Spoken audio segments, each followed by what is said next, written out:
All right. Hey, Shalom. Shalom. Shalom. First and foremost, we want to give all praises, honor, and glory unto Yahweh, Bahashem, Yahweh Shai, Bahashem Hakwadash, and double honors unto the apostles and elders of Great Millstone, and as well as the men that taught them, and peace and blessings to all you walking out there who pushing his word with all truth and sincerity, and as well as to all you believers out there who believe in on the gospel. And it's a couple of brothers from the Great Millstone Houston camp. I'm the brother Korah Abad, and as always, we got the beloved Elder Tazapah as well. And the Wadi Yahweh Bashim Yahweh Shai for blessing us, with another opportunity. As we always say, for allowing us to come and bring forth this news, man, is this information, and as we say, those who in our circle, we call it prophecy. Which Elder Tazapah was kind of speaking on that before we started the lesson, how this guy right here, I think he goes by Professor Jang or Yang, how he was going into end times and not just knowing about geopolitics, but also you gotta know some type of biblical prophecy as well. You see? But that's the point. You got it if you want to speak on it. No, I just say that right, there's no way to understand what's going on outside of prophecy. Because right, if you look at it from traditional means and traditional warfare, it doesn't make sense. Trump going to war, half cocked, on behalf of another country. First of all, who goes to war on behalf of another country, especially when it's not in your best interest and these people hadn't done anything for us? And this war just makes sense scripturally.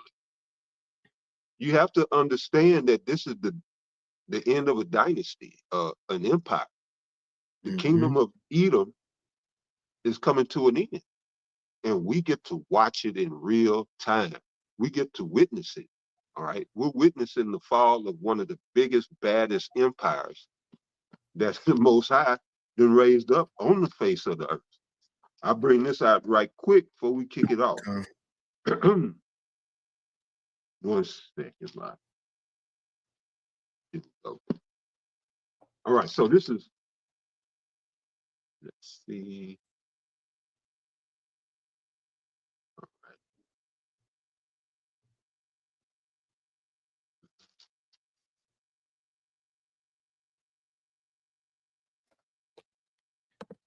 Okay, I'm gonna start here. I'm in Romans chapter 9. I'm gonna start at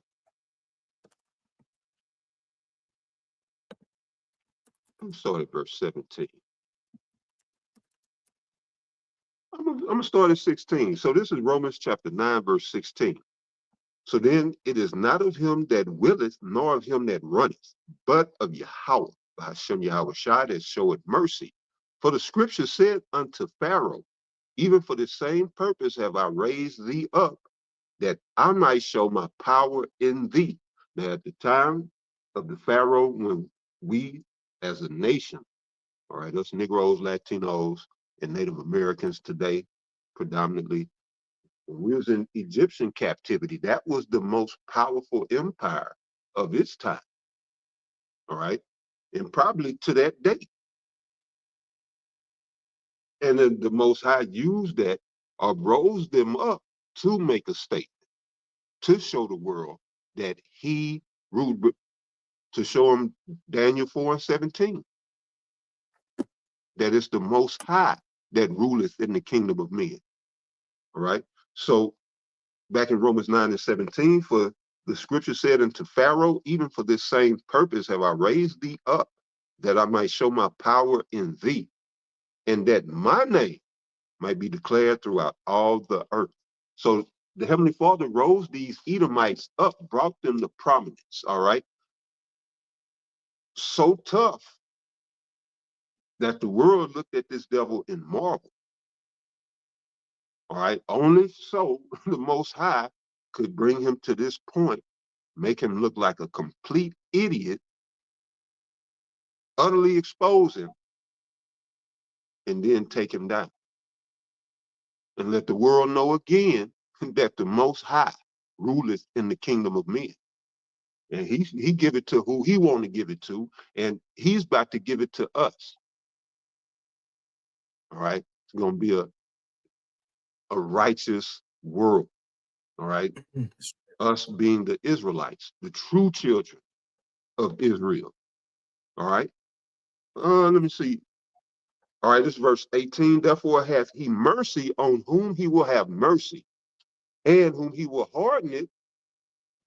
Also like in whom he harden it. Thou wilt say unto them, thou wilt say then unto me, why doth he yet find fault? For who hath resisted his will?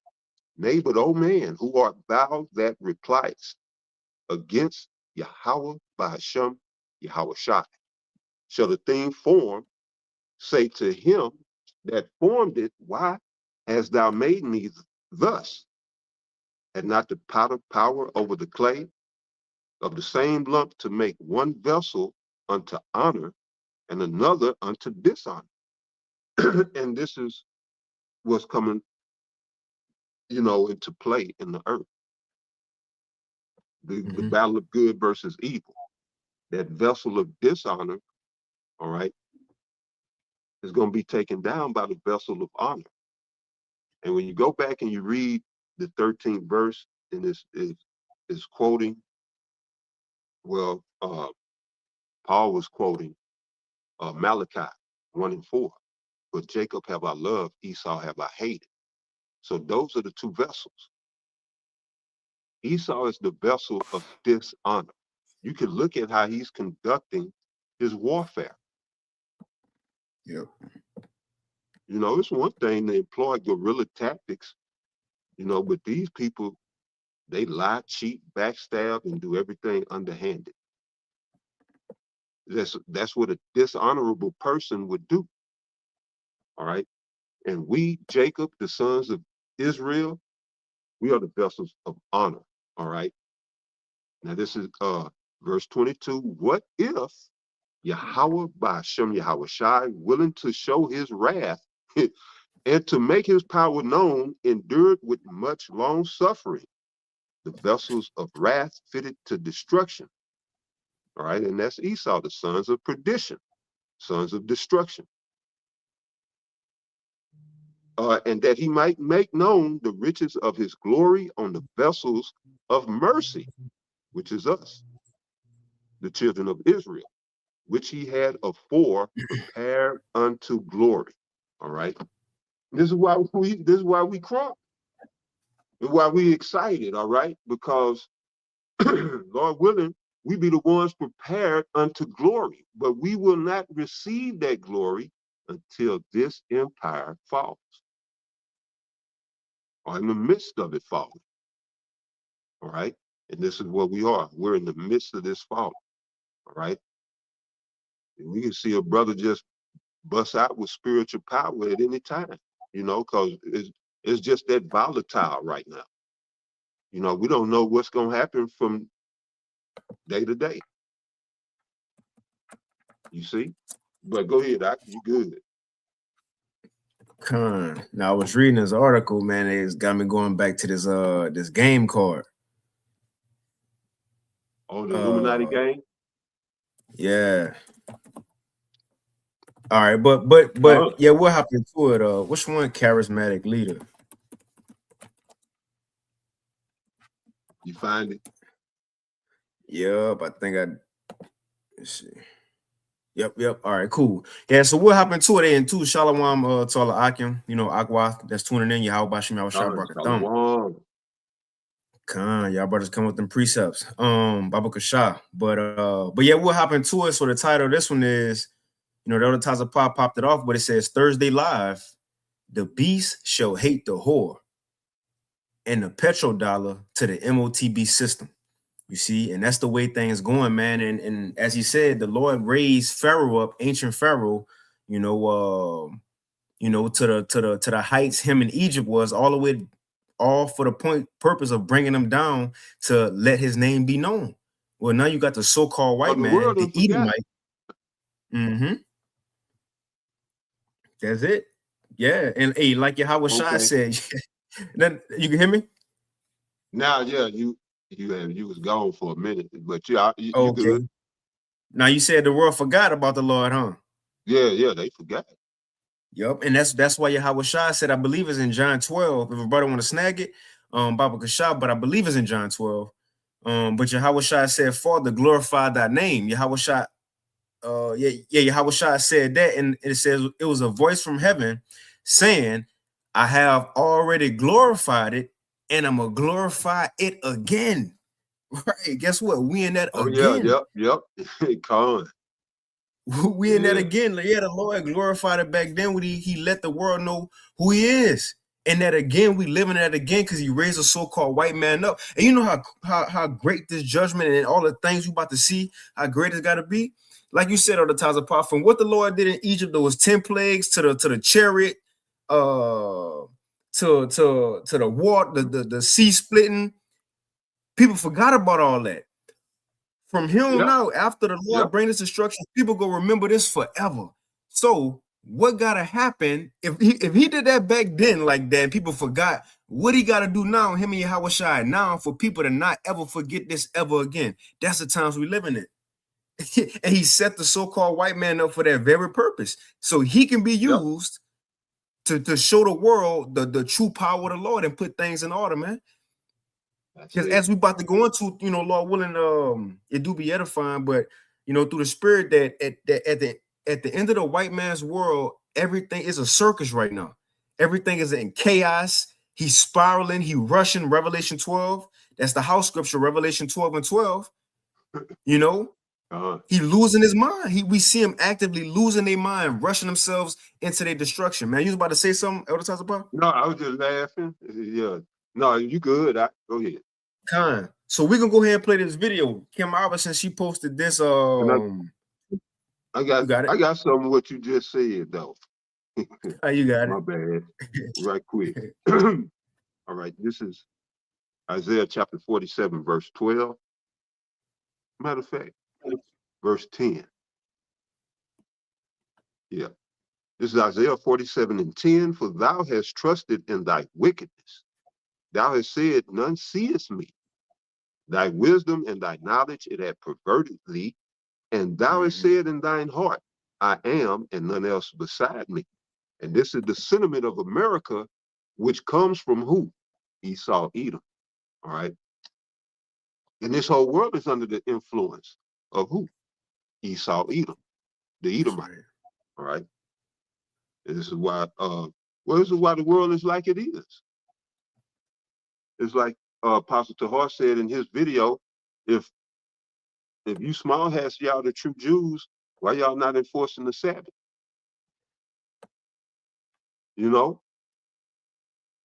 These people got influence, and yet the world is evil, right? Because they are the ones pursuing the Job 9 and 24, whose hands the earth was given over to. They are the wicked. That's right. While we live in an evil and just a wicked world. All right. It says, thy wisdom and thy knowledge, it had perverted thee. And thou hast said in thine heart, I am, and none else beside me. Therefore shall evil come upon thee. Thou shalt not know from whence it riseth, and mischief shall fall upon thee. Thou shalt not be able to put it off. And desolation shall come upon thee suddenly, which thou shalt not know. Stand now with thine enchantments, and with the multitude of thy sorceries, wherein thou hast labored from thy youth. If so be, thou shalt be able to profit. If so be, thou mayest prevail. All right. Then it goes on, verse 13. I read it. Thou art wearied in the multitude of thy counsels. Let now the astrologers, the stargazers, the monthly prognosticators stand up and save thee from these things that shall come upon thee.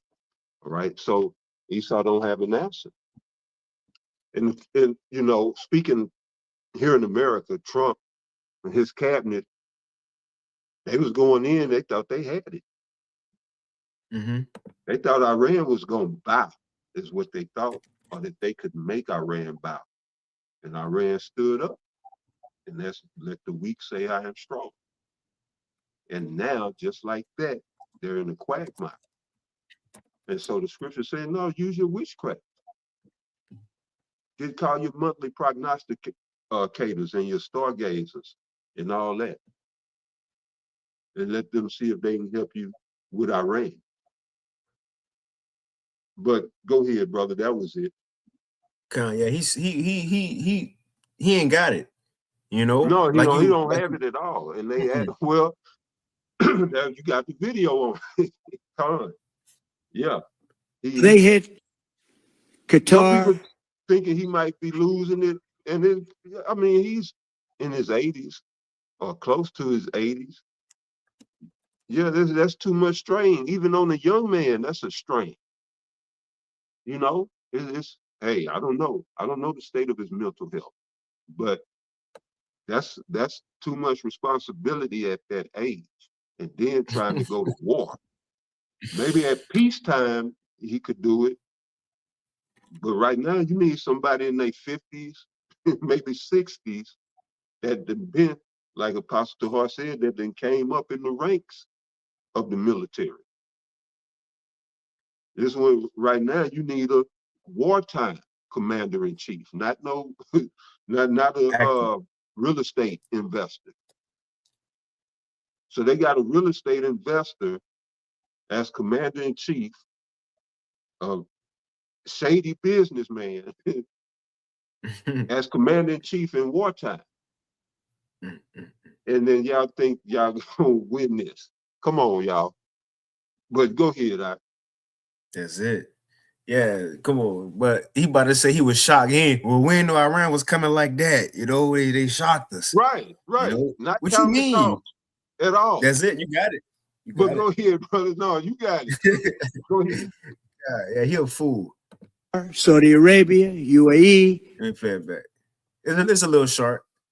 So they hit Qatar, Saudi Arabia, UAE, Bahrain, Kuwait. Nobody expected that. We were shocked. And the other one, you know, they fought back. They could have yielded. But think of it, if we weren't around, they had tremendous power. They had thousands of missiles, most of which we've terminated. They had thousands of drones. They were making drones and missiles all over the place. We've knocked out most of those factories. So they hit. But you see that? So in the same, Trump been lying for the past week or so, 2 weeks. He lied his whole life, but I'm talking about yeah. Yeah, you good. Go ahead, brother. Yeah, you know, but especially with this war with Iran, because he bragging about how they went in, and we'll show some clips. Well, we went and we decimated, we demolished them. But then at the same time, you still talking about you need help. What you need help for if you demolish them? So right here, when he said, because that's him talking and really expressing how he feels, looking at it, they had thousands of drones and they just keep making them, right? That's what all the news outlets and underground media, they send Iran, they making cheap little drones, $20,000, $30,000 made of wood material, some paper-like material, and even Israel and those American interceptors having a hard time with that. They got the cluster bombs, which is start off as one, then it spread into many. So he's saying what was really going on, but in the same breath, he's like, oh shit, but yeah, we destroying them though, y'all. But no, right. That's not what's really going on.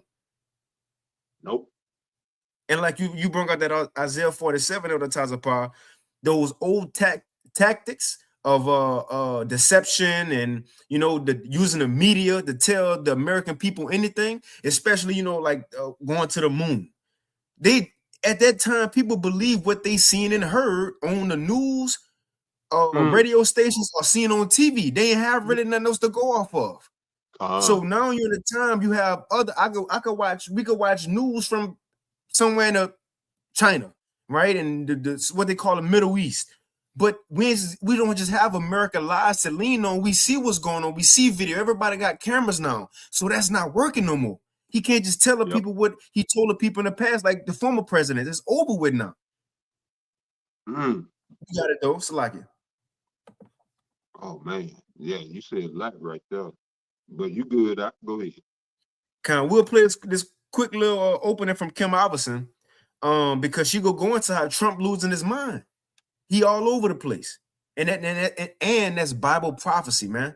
I think it's starting to look like Donald Trump has completely lost his mind. The things that he has been saying in various different press conferences. I mean, he's always said outrageous things, but now these are crossing into a territory that is not cute or funny. I mean, before he's kind of comical, entertaining to watch, but this is not entertaining when it means the lives of our U.S. military members. He was asked if putting boots on the ground in Iran scares him, that it could be another Vietnam, and he essentially shrugs it off and says, no, I'm not really afraid of anything. The Iranian regime has told Sky News, if you put boots on the ground in Iran, it will be another Vietnam. Are you afraid of that? No, I'm really not afraid of anything. What is Hey, that's crazy. Even that, because to let Akim Akwath out there know your boy alive. Where he at? He alive. Benjamin Netanyahu alive, right? He alive. I'm gonna play it real quick. But at the end, and this was put out an hour ago. This video, he alive. He even gonna say, "Look, I'm alive, y'all." But in this video. Because in this one, Kim Iverson, right? This was put out. Check out how quick he changing his mind. And this is something completely different from changing his mind. He gonna say, we need help from our allies, and they ain't want to help, and he said, we don't need y'all anyway.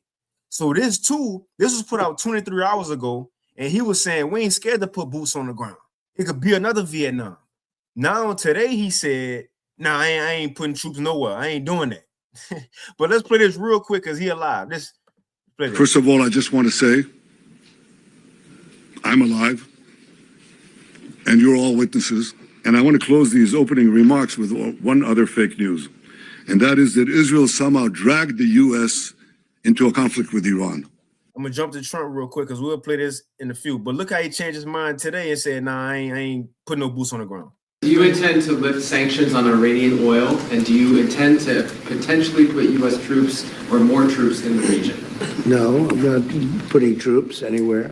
If I were, I certainly wouldn't tell you. But I'm not putting troops. And I actually thought the numbers would be worse. I thought. See? So that was something different from when you said it 2-3 days ago, a day ago. So that's just to show you got somebody. I'm going to read this real quick. This 2 Ezra 9, that was a sign of end time prophecy. You know, leaders being all over the place. This 2 Ezra 9 and in verse 1, and it's in a GNT. It says he answered, and it's the Lord speaking to Ezra, because Ezra pretty much wanted to know the time, like the end was going to be. And the Lord said, look, these are signs I'm going to give of the end. When you see them happening, you know it's the end. 2 Ezra 9 and 1 GNT, it says he answered and said, consider all these things very carefully. When you see that some of the signs I have told you about have appeared, you will know that the time has come when the Most High will bring judgment on the world he has created. This is signs. There will be earthquakes, national rebellions, international intrigues, and here it is, unstable leaders and confused rulers. And when you see these things happening, you will know that they are what the Most High has spoken about since the beginning of creation. And we seeing all these things happening right now. Earthquakes everywhere. They have one, I think, in Louisiana, right? National rebellions, people uprising. You got in Tel Aviv right now. You got uprising over there, rebellion. You got international intrigues. All nations are intrigued with going digital, the digital system, along with unstable leaders and confused rulers. And the Lord said, if you see these things, you know it's the end. Well, that's how we know we're at the end. You know, you got anything else to tell us apart before we play this video? No, you good. Let's go. Okay, Con, let's get it. What does he mean by this? He's not afraid of that. Always said outrageous things. But now these are crossing into a territory that is not cute or funny. I mean, before he's kind of comical, entertaining to watch, but this is not entertaining when it means the lives of our U.S. military members. He was asked if putting boots on the ground in Iran scares him, that it could be another Vietnam. And he essentially shrugs it off and says, no, I'm not really afraid of anything. The Iranian regime has told Sky News, if you put boots on the ground in Iran, it will be another Vietnam. Are you afraid of that? No, I'm really not afraid of anything. What does he mean by this? He's not afraid of that or afraid of anything. Every single analysis of this war has shown that if you put boots on the ground in Iran, it will turn into another Vietnam, that they will trap you. You'll essentially be a hostage and you won't be able to get them out. It is a mountainous country. It's a fortress.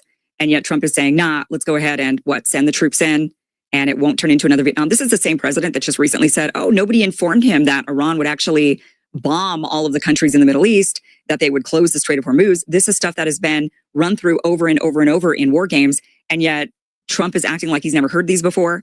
And here we are today with the Strait of Hormuz letting out, I think they've let out 90 ships since March 1st, when normally it was 100 ships per day. And now we're seeing skyrocketing rates of gas prices are up 27%. Analysts are saying, we don't know how long this is going to last. We don't know how hard this is going to hit. And yet this guy is saying, no, I'm not afraid. Who is he listening to that is telling him, don't worry about this. It'll be fine. I have one guess. I think he's maybe even listening to Israel. What's interesting is he knows that he might have been actually listening to Israel, but he calls it bombing out of habit, saying, it's the allies is really the reason why we went into this war. Watch this. We don't need oil. We have all the oil we need for ourselves. It's one of the great assets that we have. We have more than double what anybody else in terms of oil production. We're at more than double any other country. So we don't need it, but we did it. It's almost, you could say we did it out of habit, which is not a good thing to do. But we did it because we have some good allies. Right, that Habakkuk 2 habit. You just got to go take and kill and go to war. There we have some great Middle Eastern countries there, Israel there. So we did it for a lot of reasons. We did it for a lot. Boom, they did it for a lot of reasons. So mainly they doing this thing, as the prophecies say, is the least of the flock going to draw ultimately America out into war, and they both going to get destroyed, man. But we can play this video right here because now this was put out 3 days ago. Right now, Trump was bragging at first, saying that Iran been literally obliterated, and how numerous countries are on their way to help America. Everybody want to help America. Let's see if that's so. We get less than 1%. We strongly encourage other nations whose economies depend on the Strait far more than ours. We get less than 1% of our oil from the Strait. And some countries get much more. Japan gets 95%. China gets 90%. Many of the Europeans get quite a bit. South Korea gets 35%. So we want them to come and help us with the Strait. We have it in very good shape. The countries, I said, we've already taken care of Iran, but now because of the fact that literally a single terrorist can put something in the water or shoot something or shoot a missile, a small missile, and it's fairly close range because it is a tight area, and which is one of the reasons they've always used that as a weapon. Iran has always used that as an economic weapon, and it's not going to be able to be used very long. Numerous countries have told me they're on the way. Some are very enthusiastic about it, and some aren't. Some are countries that we've helped for many, many years. We've protected them from horrible outside sources, and they weren't that enthusiastic. And the level of enthusiasm matters to me. We have some countries where we have 45,000 soldiers, great soldiers, protecting them from harm's way. And we have done a great job. And when we want to know, do you have any minesweepers? Now check this out. Now this is from let me see. Just to show you how quick he changed up. At first he was asking for help, talking, soft, but now it changed up. Now he don't need no help. What progress have you made, Mr. President, in getting America? But this is part of the prophecy, as it says, the beast shall hate the whore. We are seeing the reasons. That's some reasons, but what's going to be the reason why American allies, the NATO, EU, who eventually turn on America, want to shoot missiles. This is an example. From Trump want to go to war to help out Israel, who really those other countries don't even care for Israel, right? Now, because you want to go to war for Israel, you putting them and their citizens in harm's way, making life hard for them. You see, trying to force them into war. And not just that it's just starting to happen, it's been happening. And people are tired of it now. That all lines up with Bible prophecy. Obadiah 1, Revelation 17. You was about to say something, Elder Paul? No, I didn't say nothing. Okay, come.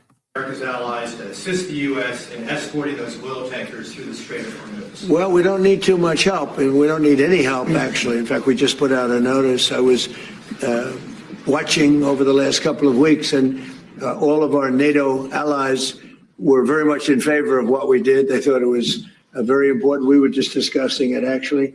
Very important that we take out the nuclear threat from Iran, and we've done that very strongly, very powerfully. We've wiped out their Navy, wiped out their military in every aspect. Their Air Force is now decimated. They have no Air Force, no Navy. They have no radar. Their radar is entirely gone. Their anti-aircraft machinery is gone. Everything is gone. Their leaders are gone. I guess one of the top person was, they say, a lot of people say their actual top was killed yesterday, along with somebody else who was responsible for the killing. The man that was responsible for the killing of 32,000 people over the last 2 weeks, he was in charge of the killing of protesters. It's an evil group. I mean, they've killed much more than 32,000 people. And the man who was responsible for that was also killed yesterday. And all of the NATO allies agreed with us. But they don't want to, despite the fact that we help them so much, we have thousands of soldiers in different countries all over the world, and they don't want to help us, which is amazing. I mean, amazing. And I didn't do a full court press because I think if I did, they probably would be. But we don't need help. That war has been long prosecuted as far as I'm concerned. Almost from day one, we knocked out many of these things. We knocked out the Navy essentially in a couple of days. But I was surprised to see that NATO, while they agree that it was a very important thing to do, they agree fully. Nobody said, "Oh, you shouldn't do it." They would have had a nuclear weapon within 1 month of when we had the B-2 bombers bomb the nuclear potential. I call it the nuclear dust. So I think NATO's making a very foolish mistake. And I've long said that, I wonder whether or not NATO would ever be there for us. So this was a great test because we don't need them, but they should have been there. Now, if you're an ally, imagine you want to speak on that, Elder Paul? Say it again, I said first you wanted to speak on that video? No, I ain't had nothing on it. Okay, Now think about it, if you're an ally and you hearing that, that they're the cause of all this, and they still saying because of your decision, they don't need you anyway. That's like that David Ruffin spirit. That Trump, that David Ruffin spirit.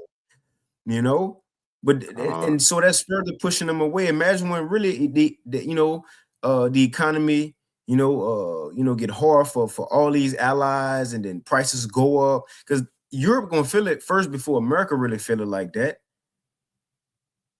It says this from USA Today. This was put out March 17th, 2 days ago. It says President Donald Trump pitched two very different versions of his war of choice in Iran on March 16th. He says Iran is literally obliterated, but also America needs our reluctant allies to help us win their war. Right? He all over the place. It says cognitive dissonance has always been a destabilizing factor in Trump's unhinged rhetoric. And so this was just another Monday at the White House. And this is why one of those Illuminati cards, because it says that Trump, he got two things. He always go two ways. He back and forth. So it did. Yep. And we sitting there right now. We obliterate them. They done. We destroyed everything. They leaders, but we need y'all help, y'all. So he always been like that. And he said he gonna what did he say? It would be his honor to take Cuba and something like that. And he said Cuba is weak right now. So right, he all over the place. If you getting your ass handed to you in the Middle East, and you talking about taking Cuba.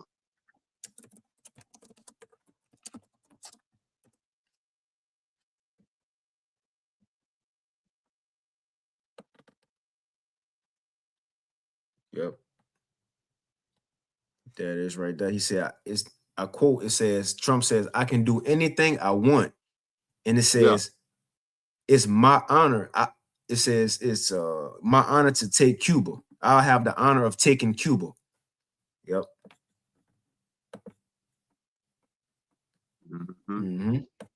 But even going back to the Illuminati video, I don't know, you know, what about, but she had played it.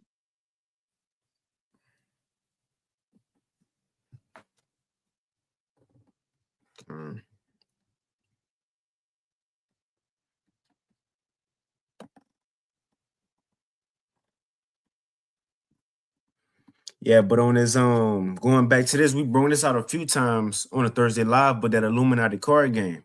Now you had this leader on there who favors Trump a lot. Now at first he came as a charismatic leader. Just to show Trump is put in place to be the one to play both sides of the movie.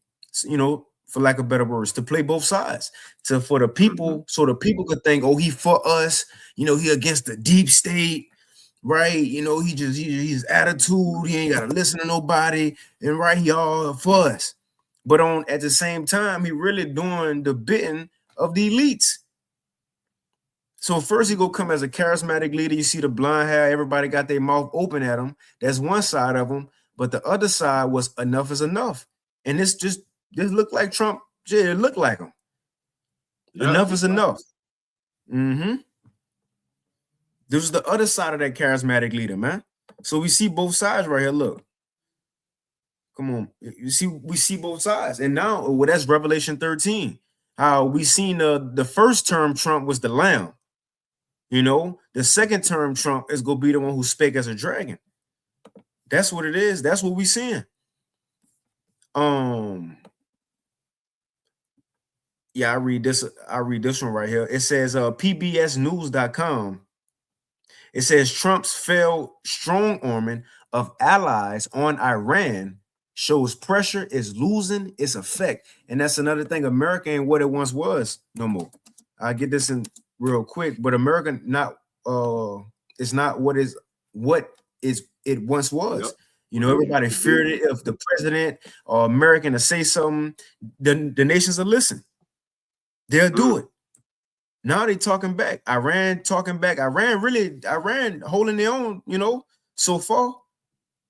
And today may need Russia and China's help. But who would ever thought America would be talked back to in this day and age? But that's all a part of Bible prophecy because, well, Joel 3, the weak will eventually become strong. And they're going to say they strong.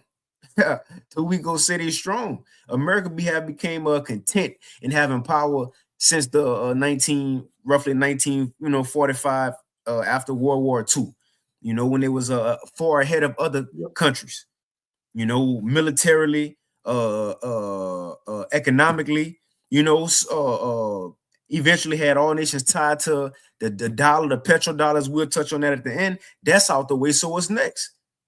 It's gonna have to be that digital system, man. But the thing is, America once had a hold on the earth, but now all that is dwindling and is over with. I'm gonna read this real quick. Matter of fact, what we was right. I'm gonna read the title. It says Trump's failed strong arming of allies on Iran shows that pressure is losing its effect. We've long had your back. Now it's our turn. This was put out yesterday, March 18th. It says that is how the famously transactional U.S. President Donald Trump is framing his demands that allies help him with the Iran war. He outs to call in IOUs for decades of U.S. security guarantees. It says the string of refusals indicates his stock of European goodwill is low. So how the European nations, the EU, part of the beast, how they looking at him? It ain't good right now. And remember, I think Angela Merkel, she said years ago, she told Trump first term Trump She said, watch how you speak to your allies because they are not many. And this was first term Trump when he was as a lamb, so to speak. You know, now this second term Trump, he telling them what it is. It says he has put allies through the ringer since returning to the White House, bullying them over tariffs, Greenland, and other issues, disparaging the sacrifices their soldiers made alongside the U.S. troops in Afghanistan. It says now he's demanding, not just requesting, that they send warships to help the U.S. unblock the Strait of Hormuz. And I jumped down because you had the UK. The UK said that this ain't our fight, right? That's what it says. Where is it? It says going to war without consulting with allies is keeping with Trump America's first outlook. It says this is what the German defense minister said. It's not our war. We did not start it. We want diplomatic solutions and a swift end to the conflict. Sending more warships to the region will certainly not contribute to that. France said, Emmanuel Macron. It says, France didn't choose this war. We're not taking part. Another one, it says allies, or at least the Europeans, aren't willing to be at the beck and call of a demand from Donald Trump. And that was said by Sylvie Berman, a French former ambassador to China, the UK, and Russia. So that's how they feeling. They don't want to help, you know? And, yep, you got it. I have to say, like Elder Ariala, where he was talking about Iran, you know, you got to, well, I mean, you could look at it in the same light, all right? Because he was saying, he was asking why was China and Russia just sitting back and letting Iran be, you know, pummeled by the U.S. and Israel. And, you know, you have to ask the question, why is all of the U.S. allies just sitting back, allowing, you know, the U.S., you know, Israel too, to get their asses handed to them. And it's all a geopolitical game, you know. Now we know on a geopolitical scale, Esau is shooting for the elites of the Edomites. They're shooting for a one world order. All right. We know from prophecy that the Heavenly Father is orchestrating all of this, and this to get them to the valley of Yahweh Shaphat. All right, this is Joel 3:9, which you had mentioned about the weak saying that they're strong. All right, this is Joel chapter 3, verse 9. Proclaim ye this among the Gentiles, prepare war. Wake up the mighty men. Let all the men of war draw near, let them come up. Beat your plowshares into swords and your pruning hooks into spears. Let the weak say, I am strong. You want to go into it? Yeah, that's it. You know, and as we mentioned not too long ago, America been you know, stagnant for these past couple of years, you know, being content with being the leader. So they haven't been focused on, you know, as of late, you know, continuing to beefing up their military. You know, they forgot about that. They was too worried about the rainbow flag supporters, so on and so forth. While you had these other nations, as he just read, they say, you know what, we're gonna put this agricultural stuff, the this and that to the side. We're gonna focus on our military. In America, they passing out weapons, trying to help everybody else if they get tied to the dollar. But these other nations, they was focusing on going to war with America, becoming more stronger. And now we get to this point, 2026, and throughout all these years, you know, after World War II, you have America who was really at the same place. Yeah, they, upgraded a little bit, but these other nations really took it there, you know, and surpassed what America expected. Their expectation. Even Trump said, well, we were shocked. We didn't know Iran had it like that, you know? But now the weak, and they see that now, they saying, well, we strong too. We got missiles too. We got stuff better than yours. You know, their game plan is better than yours. They see Trump ain't really like that. So now you see these other nations, whether Iran or Russia, and again, Russia, China, they sitting back right now, you know. But the point is, even with these things going on and nations eventually seeing Iran is kind of holding their own, come on, man. It's Yeah, known that Iran. America is not that former superpower. You got it, advertiser power. Yeah, you good now. Go ahead. Go ahead. Now I was just about to say it's known that America is not that former superpower just by what we've been seeing. And the leader is weak, and the people know that, you know? Yeah, he's a paper tiger, and Iran is Mhm. pressure, and they putting that pressure on them, on the U.S. and Israel, you know, and Israel carrying out attack strikes and attacks in Lebanon and all of that. You know, well, it doesn't make sense. You know, your immediate threat is Iran, but I guess you know they figure that you know they're linked somehow. But anyway, a few more scriptures reading on verse 11.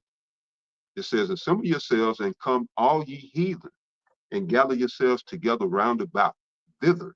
Cause thy mighty ones to come down, O Lord. Let the heathen be wakened and come up to the valley of Yahweh Shaphat." All right. And you read it as Jehoshaphat. All right. In the Paleo Hebrew, is Yahweh Shaphat. And Yahweh is the name of the Heavenly Father. Shaphat, it means judgment. All right. It says, "For there will I sit to judge all the heathen round about." You know, and that's the point. You got it, I. I get this real quick, and we can play this video of Scott Ritter, and we can begin to wind it down because even as you said, you know, though we seeing them going to war, is also behind the scenes. What you know, some may not see is that this war is still leading to the establishing of the digital system. You know, and mainly here in America. You know, and you know more, you know, about it than I do, but especially with America being tied, the petrodollar being tied to oil, right? And that's With what this it's all move, about. Yeah, mhm, that's it. That's what it's all about, to bring in this digital system. And they want it in place by 2030, you know, which I did a video today. This lady, she was talking about they're using this war to bring about the conditions for the UN agenda 2030, you know.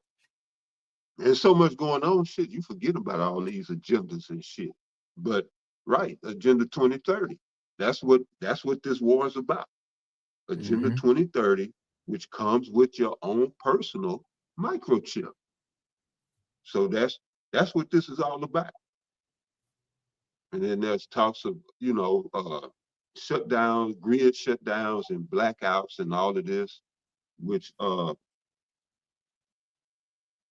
well, I put it this way, also talks of civil war here in America. You know, and America is due. So and I mean you got to look at, as I was speaking about, right, why is the US allies sitting back?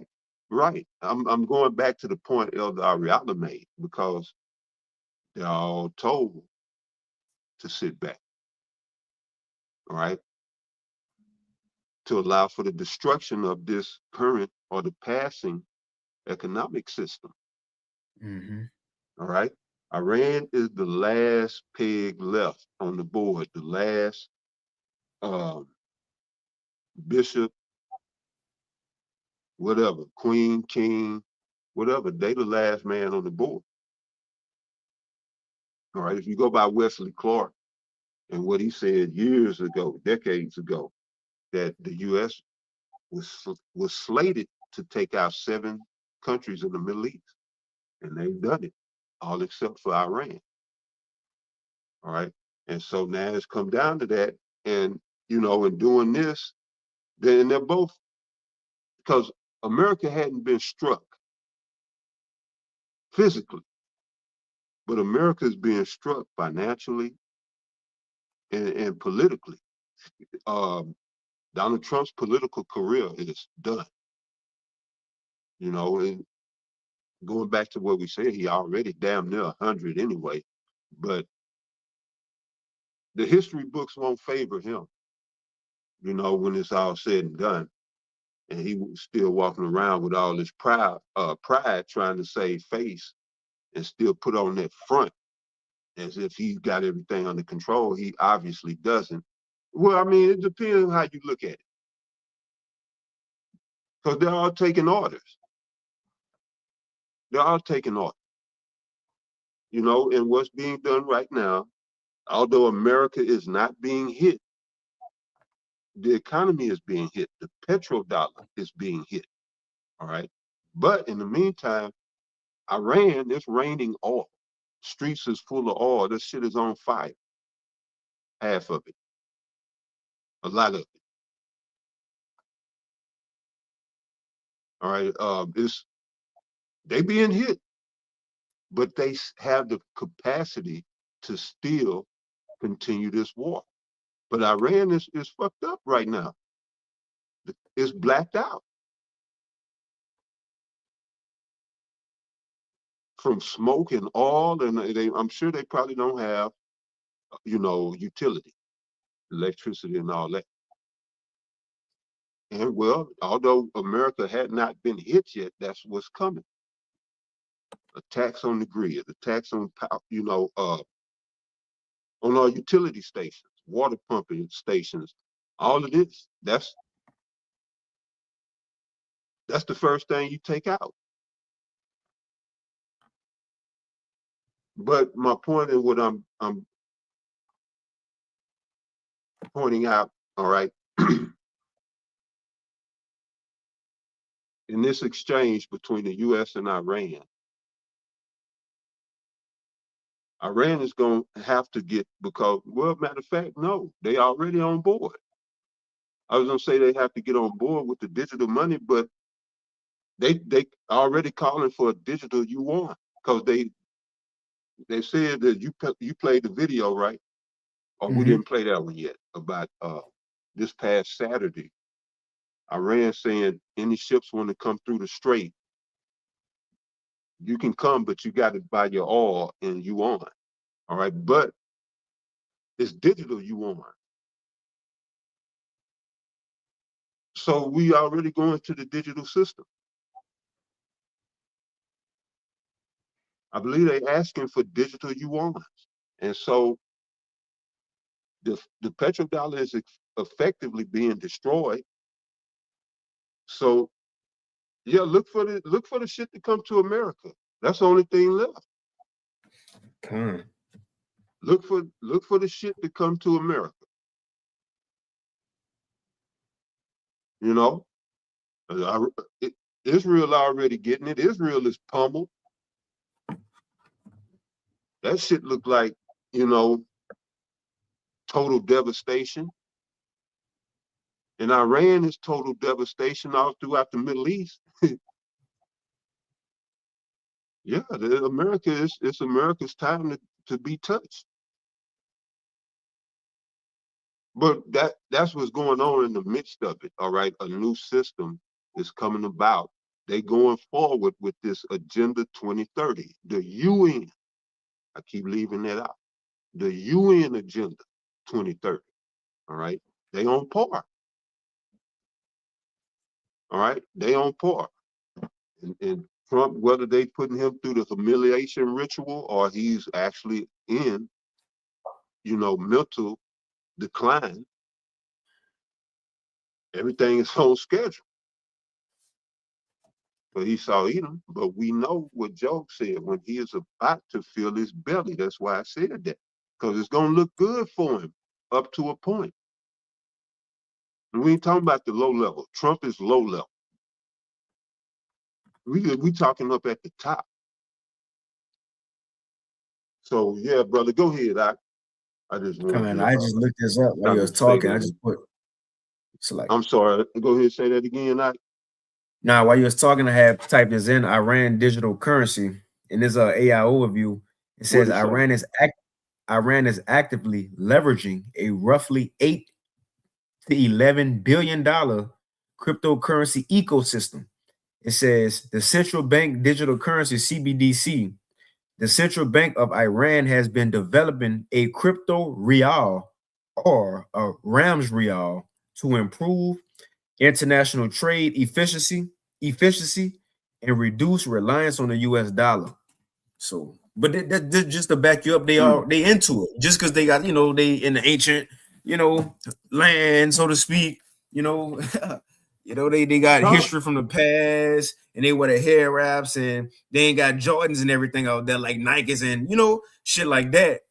But the point is they going digital too. Everybody got to do it. Revelation 3 say the whole world gonna have to be tested with our temptation. Revelation 13 say all gonna be caused. It ain't just say but Iran, but Persia, but Elam. No, they gotta be in it too. But this is also used as war is being used to bring the American system, and really been started. The kickoff was when Trump got back in office with Elon Musk and Doge and those tech giants. That was the start of them really kind of building that foundation of the digital system here in America. Now, this is more ways with this war, more ways to continue to bring that about and get rid of that old system. Because again, the old system is built off what the petrodollar. Everybody all tied to it now. As we go play here in a few, Iran go give certain guidelines that if you want this to open up, look, you got to do this. And is that the all that passed through here got it, like the other Tazapa said, got to be traded with the yuan, the petro yuan, which is going digital. It's and we're gonna get an article here in a few. We're gonna play this video, but it says at the end of this article, it says, and this was put out a year ago. Check this out. This article was put out a year ago saying from petrodollar to the digital yuan. It was put out a year ago, and they were saying if the yuan, if something drastic happened like a war or some geopolitical conflict, the first thing America got to do, I just got to read it. It says the first step is to accelerate innovation in cross-border finance by supporting development of central bank digital currencies. We're going to come back to that.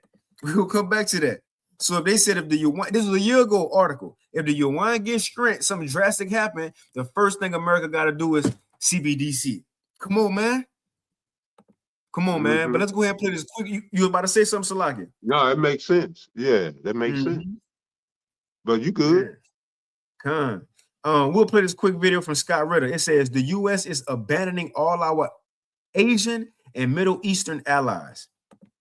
So we're betraying our South Korean allies. We're betraying our Japanese allies. We're betraying our Taiwanese allies because we've convinced Taiwan that we have a ballistic missile shield to protect them from everything. And we're betraying our Gulf Arab allies, all for Israel.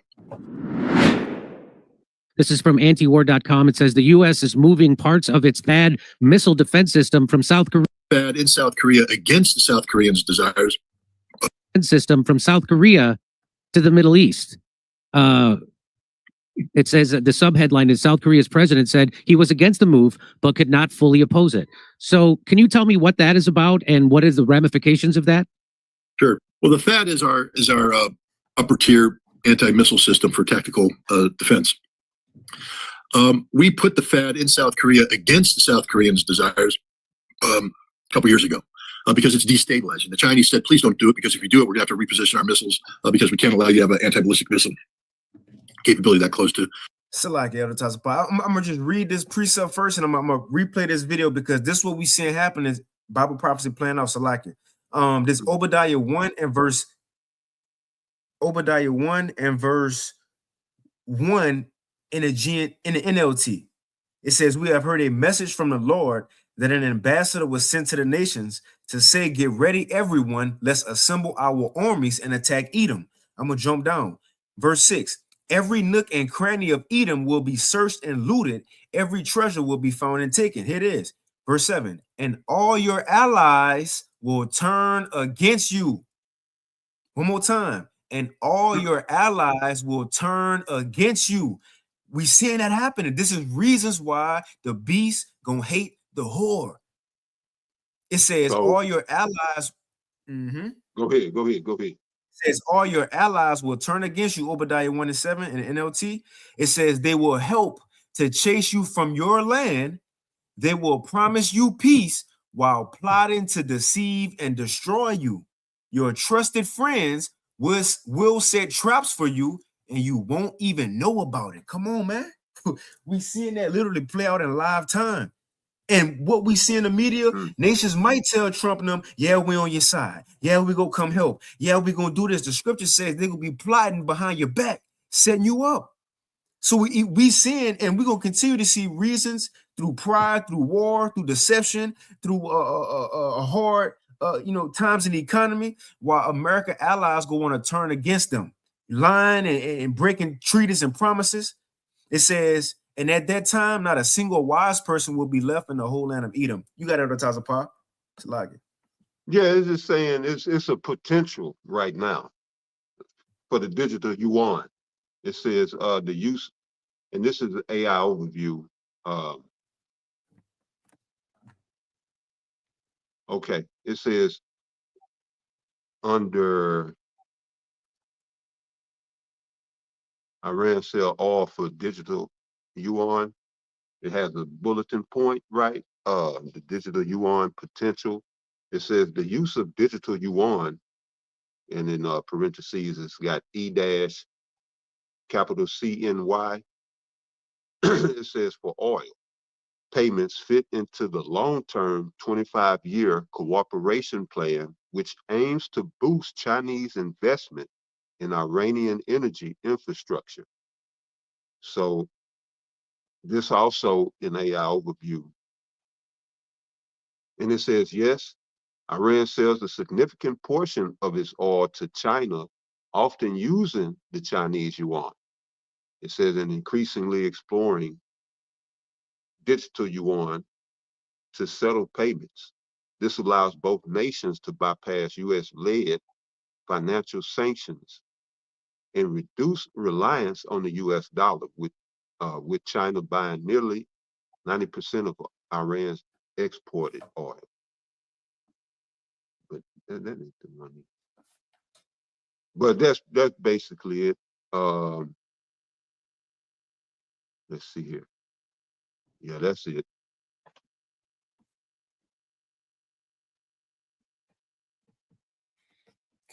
And I'm just looking at this title too, and what he gonna say? It says the U.S. is abandoning all our Asian and Middle Eastern allies, but not just them. And this is just to show when the scripture said Obadiah, the world was going to despise Esau. He going into the Asian and Middle Eastern allies, but remember, you got the European, the NATO, EU, Canada, all these everybody. What he doing in Central and South America? We seeing the reason why the Lord gonna have it in a story that the world gonna shoot missiles at this place, man. A couple years ago, because it's destabilizing. The Chinese said, please don't do it, because if you do it, we're gonna have to reposition our missiles because we can't allow you to have an anti-ballistic missile capability that close to China. But we put it in there. So it's been a horribly destabilizing weapon that we then use to strong arm the South Koreans and the Japanese into taking a harder line against North Korea and all this. So a lot of politics attached to this weapon. But all of our THAAD radars have been blown up by the Iranians in the Middle East. We don't have any left. And so we have a bunch of THAAD launchers out there. We have some THAAD missiles left, but we can't use them because we don't have any radars. And so we have gone into South Korea now, and that THAAD system we made them take that they didn't want to take, we're now taking away. And they're like, wait a minute, we changed everything about our defense posture, hinged on the fact that THAAD was here, part of our missile defense shield and all this stuff. And now you're taking it away without even telling us. And we're also taking away the advanced Patriot PAC-3s. And we're taking them for Israel. And the Gulf Arab states are sitting there going, hey, we're over here too. We're the ones who, stood by you all the way. We bought $2 billion worth of your stuff, and we've run through it all. So the stuff you're taking out of South Korea, you're going to bring to us, right? We get those missiles? Nope, straight to Israel. So we're betraying our South Korean allies. We're betraying our Japanese allies. We're betraying our Taiwanese allies because we've convinced Taiwan that we have a ballistic missile shield to protect them for everything. And we're betraying our Gulf Arab allies, all for Israel. And Israel, of course, had a whole bunch of these missiles, fired them, didn't shoot anything down. We're giving them missiles now that don't work against the missiles the Iranians have. This just shows how dysfunctional we are. It comes down to, again, why I have spent a lifetime saying that there's no such thing as missile defense. It's a joke. It's a giant grift. It's a scam. We spend billions of dollars on these things only to find out that they just don't work in the face of a modern ballistic missile threat. The Iranians have shown that THAAD doesn't work, PAC-3 doesn't work, Aegis doesn't work. The Russians will show that anything we build doesn't work. Same thing with the Chinese and the North Koreans. But this is an act of betrayal. This system, again, the South Koreans built a defense concept around this system, and now we've taken it away from the South Koreans without even asking their permission. We're just doing it. And so what is the danger to South Korea? Is there really a threat from North Korea? Oh, was that why they had those missile defenses in the first place? Or what do you think is the downside? Well, the United States and the South Koreans used to run an exercise every year. We still do it. But the way the exercise kicked off, or maybe even ended, was that we'd get all of our aircraft and the South Korean aircraft, and we'd fly straight to the North Korean border. Pyongyang just right over the border. That's where the leadership is. And we come screaming in. And at the last second, we break off. Now, from the North Korean perspective, if we go across the border, we're going to be over Pyongyang dropping bombs in a matter of minutes, 5 minutes. And so we're juking them. We're scaring them, putting them on notice that we can decapitate you at a moment's notice. So the North Koreans went, well, why don't we build nuclear armed ballistic missiles and tell the South Koreans that we're going to nuke you if you do this? So they did that. And so now the North Koreans have missiles. Now, they didn't build them to threaten the South. They built them to deter this irresponsible behavior on the part of South Korea and the United States.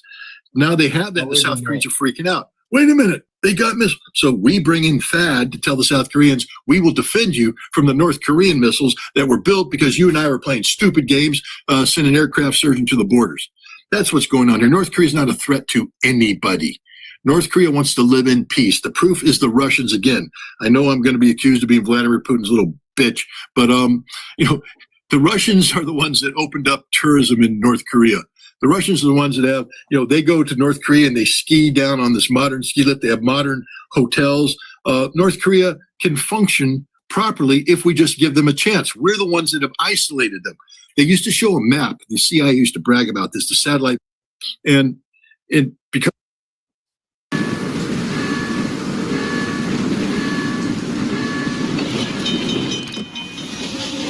that was pretty much it.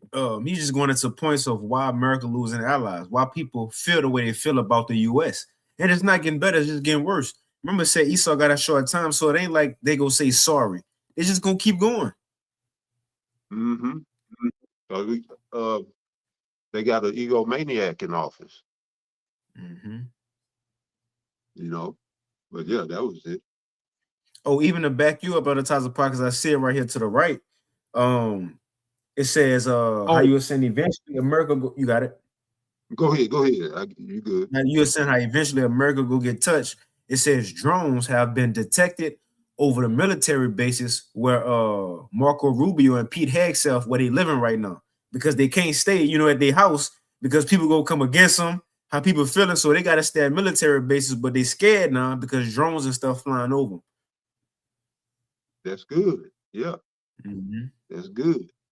Yeah, I was gonna say I had forgot that we spoke on that last week with the THAAD and them going, taking it from South Korea, and so great millstone on the cutting edge of prophecy. Right, prophecy running the world. But yeah, I didn't have nothing. Yeah, I got I'll play a little bit more. As people remember Pearl Harbor. How do we feel about the we could play this one. So again, this war, American allies not helping. It's gonna lead to many things, but one of the key things it's gonna lead to is that petrodollar losing strength, which gonna bring about even more that digital currency for all nations. That digital dollar for all nations. We'll go ahead and play a little bit of this from Professor Yang, and this was put out 17 hours ago. Now, I'll say this too, and man, Advertiser I was talking about this before the lesson. This video right here is AI, but this is a real person. It's a real person, it's a real man. He got other videos on his page, and I've been seeing a lot of news reporters or creators do this. So some videos, they'll give you like them real cells on video breaking it down, but then some, I guess, to save time, they'll just have an AI version speaking. Right. So we know this AI, but this is a real man's page. You see what I'm saying? A real man's page, so on and so forth. But we'll go ahead and play it because what he's going into, it says the petro yuan is rising. Is Iran triggering the end of dollar dominance? Right? He will go into how any other country before who tried to step away from the dollar, America always went to war and destroyed them, so on and so forth. We'll go ahead and play this video, and then we got an article. We'll end it on this one, which was put out a year ago, January 15, 2025. It says petrodollar to digital yuan. It goes into if anything drastic could happen, and the digital yuan may gain strength, or things may, might not be, for like a better word, be good for the petrodollar. The first thing America got to do to keep up and keep that thing going, the petrodollar going, is to go digital. We'll get to it though, to go digital. But let's play this. Just 2 weeks into this conflict, Iran made its boldest move yet. Not with missiles, drones, or any kind of traditional weapon, but with a single statement. On Saturday morning, a senior Iranian official told CNN that oil shipments through the Strait of Hormuz would only be allowed if paid in Chinese yuan instead of US dollars. 4 words, paid in yuan, carry more weight than anything seen on a battlefield in the last 14 days. Surprised. Because what Iran proposed isn't military, it's an attack on the very system that has kept the United States at the center of the global economy for half a century. Today, we're going to unpack what this statement really means, why it's more significant than any explosion broadcast on TV, and the consequences if this idea takes hold globally. Thoughtful, hearing the term petrodollar might make most people's eyes glaze over. It sounds abstract, academic, or like something that only happens behind boardroom doors. But the petrodollar system is the reason the US can project military power anywhere in the world. It's why the country can run massive deficits that would bankrupt almost any other nation. Despite spending trillions on wars, debt, and everything in between, the dollar remains the currency every country needs. Threaten that system or even weaken it, and the financial foundation of American global influence starts to crumble. That's exactly what Iran just did. They threw a stone at that foundation. To understand why this matters, we need to go back to 1971. Before then, the US dollar was tied to gold, with each dollar in circulation backed by actual gold in American vaults. Other nations trusted it because, in theory, they could exchange dollars for gold. Then President Richard Nixon ended that system, and suddenly the dollar faced a new question. Why should anyone trust it? The answer came from the Middle East. In 1974, the US struck a deal with Saudi Arabia. The kingdom would price all its oil in dollars, and in return, America would provide military protection. OPEC followed suit, country by country, shifting the global oil trade to dollars. This created something extraordinary. Every country that needed oil, which was every country, needed dollars. Japan needed dollars. China needed dollars. India, Germany, Brazil, every major economy required them. That constant demand allowed the US to borrow and spend endlessly while maintaining a global military reach no other nation could match. The petrodollar isn't just an economic arrangement, it's the backbone of American global power. And for over 5 decades, any attempt to challenge it has been crushed. But Iran is now trying something no one else has dared to do in recent memory. Back in 2000, Saddam Hussein shocked the world when he announced that Iraq would start selling its oil in euros instead of US dollars. Just 3 years later, the United States invaded Iraq, and after the conflict, Iraq's oil sales were quickly returned to the dollar. A similar story unfolded in Libya. Muammar Gaddafi had proposed creating a pan-African currency backed by gold, designed to trade oil outside the dollar system. In 2011, NATO intervened militarily in Libya. Gaddafi was killed, and his ambitious currency project died with him.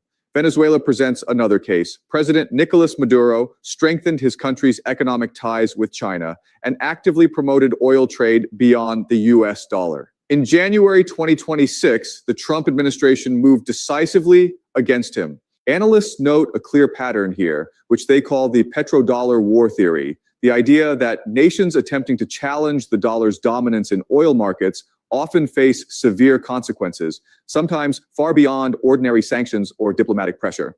Now, Iran, a country that has been under relentless U.S. military attacks for the past 2 weeks, has just issued a statement that could shake the entire global financial system.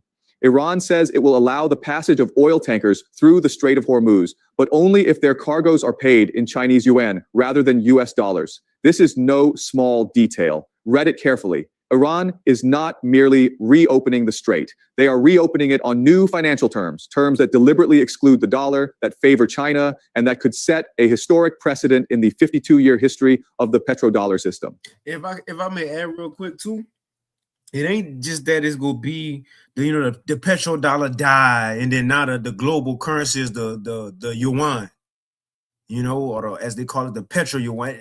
And now China running things. This is not gonna happen. According to prophecy, never said nothing about the yuan. He calls of all to spend in the yuan. Eventually, even if or however it happened, if it collapsed fully, as far as the petrodollar or partially, however it happened, it's not gonna go to. And even if the yuan get popular, or nations BRICS want to go that way, right? The thing is, this system still is gonna be led to nations. Yes, they may use the digital yuan. Yeah, they may use it. They may use it, but it's gonna cause these nations to have their own CBDC, which ultimately gonna lead to the MOTB. That's the point of this. It ain't just go from the petrodollar to the yuan. No, it's gonna go from the petrodollar to eventually the MOTB. That's the point of it. The dollar had its time in the earth. The Lord allowed America to get their power in the earth using the dollar, connected to oil, and to have that dominance over the nations. But we understand that's over with now. Now Esau sin is over with. It's for his last ditch effort, which is the MOTB system, man. So he got to break down this old one. That goes into the legitimate government in 2nd Ezra 15. They forgetting about the legitimate government for a race to see who gonna lead this new world, man. So it ain't about the yuan. It's about the petrodollar, whether it come fully to its end or partially, but they going digital. The system ain't what it once was, and it's not gonna continue. So I just had to kind of, Right. Yeah. I'll play just a little more, maybe a minute or so, and then we can hit the article and we can end it, Zaquan. Done. The Iranian Revolutionary Guard Navy has already started issuing IRGC certificates, effectively. All right, so we can hit it right now. Is this from the AsianSociety.org, right? Now, again, this was a year ago. And this video from him was put out 17 hours ago. Iran gave their demands. Now, this was a year ago. It says the petrodollar to the digital yuan. Again, it's not about the yuan. It's about nations going digital. It says China, the Gulf, and the 21st century path to de-dollarization. January 15, 2025. Now, I'm going to read a little bit of this one right here. It says a quiet revolution is reshaping the foundations of global finance. The petrodollar system, which has underpinned the international oil trade and the U.S. financial power for half a century, faces unprecedented challenges. While headlines focus on geopolitical tensions between the U.S. and China and the increase of U.S. sanctions following Russia's invasion of Ukraine, a fundamental transformation is unfolding through technological innovation, shifting trade patterns, and the Gulf states' ambitious economic reinvention. Right? It says, right. Let me jump down. Now here it is. Just to show the way America gonna have to go. And this all could be set up. That look, let's crash. So we gotta crash the petrodollar first before we can do this. They all may be on the phone together, with Jacob Rothschild. You're talking about it. Yeah. You see, we gotta, so Russia, you stay back, China, y'all, just, act like y'all gathering nations, and y'all could be the next ones to rule. This is how we gonna do it, all right? And Trump on the phone too. So all right, well, I'll be the asshole. forgive me for my language, but just just said the dollar gotta go, but it says right here, where is that? The path forward. So going forward. Now, this whole article is a good read, and she got a video in here speaking about it. But the path forward, it says the path forward, looking ahead 5 years. Now, this was last year put out. 3 scenarios can happen.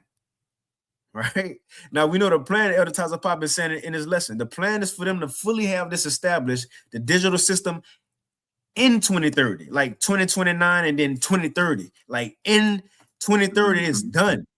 Like everybody C-hips, the Palantir said, America fully digital, all nations fully digital, including Iran, everybody digital. They want to have that set and done 100% in 2030.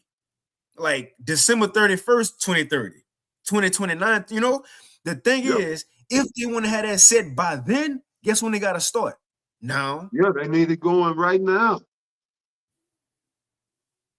Now. Come on. So it says the path forward. Now, Salakia. Right quick on the AI overview. It says, as of March 2026, Iran is reportedly mandating that all tankers passing through the Strait of Hormuz sell their cargo in Chinese yuan rather than US dollars to bypass Western sanctions. This is the part right here. Iran is negotiating with 8 countries to permit passage under this condition with China. So it's already 8 countries on board, and they already working out, the details. Because, you just can't say, oh, I want you on, and then it's going to happen. You got to work out stuff. So just to go to what you're saying, you can't do it overnight. You see what I'm saying? So, right, they had to get started like yesterday, pursuant to Revelation 12 and 12. He know that he got a short time, and so they moving. And it's going to be some, what appears to be irrational decisions made, but it's just due to their lack of time. Some of it, some of it. But go ahead, so like I'm trying to type this in on chat real quick just to see oil through Strait of Hormuz. See if it may have some. Shoo. Okay. Wow. So this the path forward. Now this article was put out in 2025, last year. The path forward, if they want to be done by 2030, it says looking ahead 5 years. Here's 3 scenarios. And on what's the scenario? The dollar not being a petrodollar as it once was, nations moving from that and going digital. This is the path forward. Check this out. It says, number 1, to manage, it says managed evolution, most likely. And the thing is, when we read the next 2, that's the most likely ones. From what we said, it says managed evolution, most likely. Gradual expansion of yuan settlement and investment while maintaining core petrodollar architecture, which that's what we're seeing now. The yuan is, by talks expanding, and this may happen as well. But check out these second 2 going forward. It says number 2, external shock, and really all these things happening. It says external shock. Second, most likely, sudden changes forced by geopolitical conflict, something like closing the Strait of Hormuz. It says major political upheaval in key countries, technological breakthroughs, CBDCs, MOTBs, digital IDs. It says, or market disruption, economy, oil going up, gas going up, grain, they can't plant seeds, food probably could go up from this. It says, depending on the nature of the shock, this scenario could lead to either a dramatic decline of the petrodollar system, or it's reinforced, and the Strait of Hormuz closing, and Iran saying if all you want to pass through here, got to be by another means other than a petrodollar. This could be an example of that. This is like, you about to say something? Forgive me. No, you good, bro. Kind says this scenario could lead to either a dramatic decline of the petrodollar system or its reinforcement as nations seek the safety of established dollar markets and the U.S. security umbrella. And we know that one ain't gonna happen. America ain't gonna reinforce the dollar. One, prophecy say everybody got to go digital, and two, nobody effing with America no more. So that one ain't gonna happen. But we see everybody stepping away from the dollar. Now check this out. Number 3 says a rapid shift. This could happen quick. It says, but that's least likely. It says a decisive strategic pivot by Saudi Arabia and other Gulf states toward deeper integration with Chinese systems. Now, I just typed in on ChatGPT because if this holds, because I would say Iran be pump faking a lot. Like, how many leaders gonna just die? But we know the Lord have it like this. It's the Lord movie. It's the Lord story, right? But let's hope this Strait of Hormuz continue to stay closed. Let's hope Iran don't move. Like, stand on all 10, and keep it that way. And don't allow nothing to pass dealing with the petrodollar. Say if they really do that. If they really stand on that, that's when it can have a dramatic, a huge effect. But Iran to say something, and 2 weeks later they'll tell America, let's talk. But let's hope they still in that mindset. But I typed this in because it says a rapid shift. And remember, Esau ain't got a long time. A decisive strategic pivot by Saudi Arabia and other Gulf states toward deeper integration with China's systems. I just typed in how much of Saudi Arabia's oil go through the Strait of Hormuz. It says a large portion of Saudi Arabia's oil exports pass through the Strait of Hormuz. It says, but not all. Roughly 60 to 70% of Saudi Arabia's oil exports go through the Strait of Hormuz. This could be, again, let's hope they continue. This could be one of the reasons. Now, it says it was going into all that. Now, it's going to go into some things that America needs to do, and we can end it after this other times of power. America needs to do in order to combat the fall of the petrodollar. Check out these things. And we're going to read this first one. It says the strategic implications for the U.S.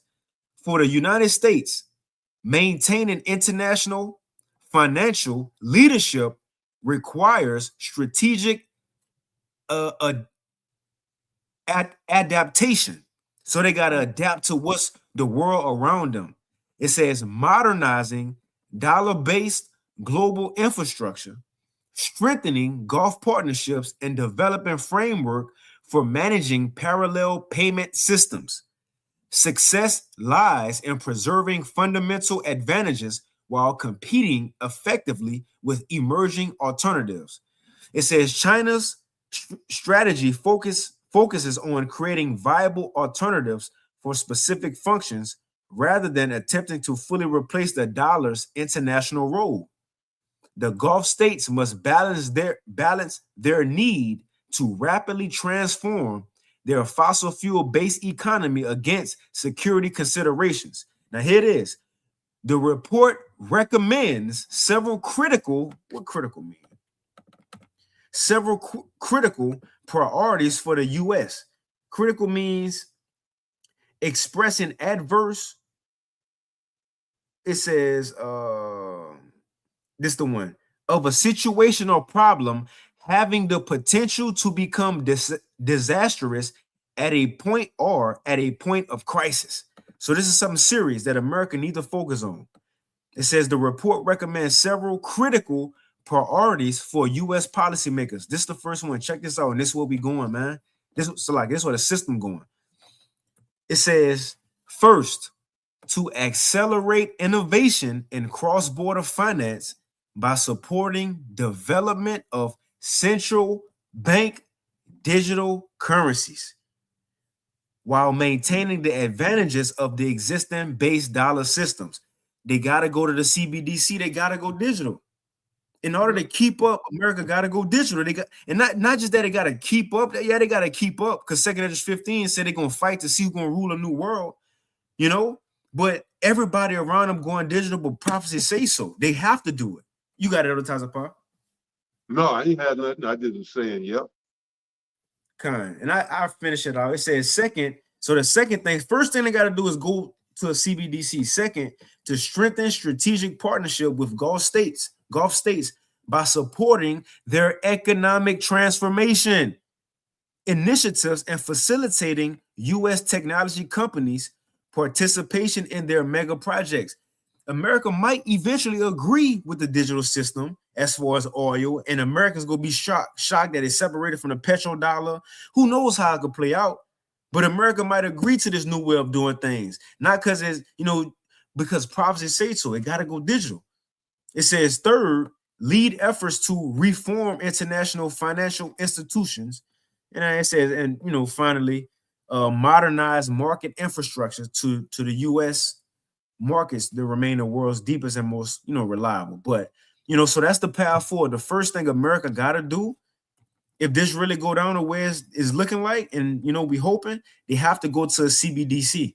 You have to go digital, and there's no way around it. Yep. But that was it on that, advertiser Paul.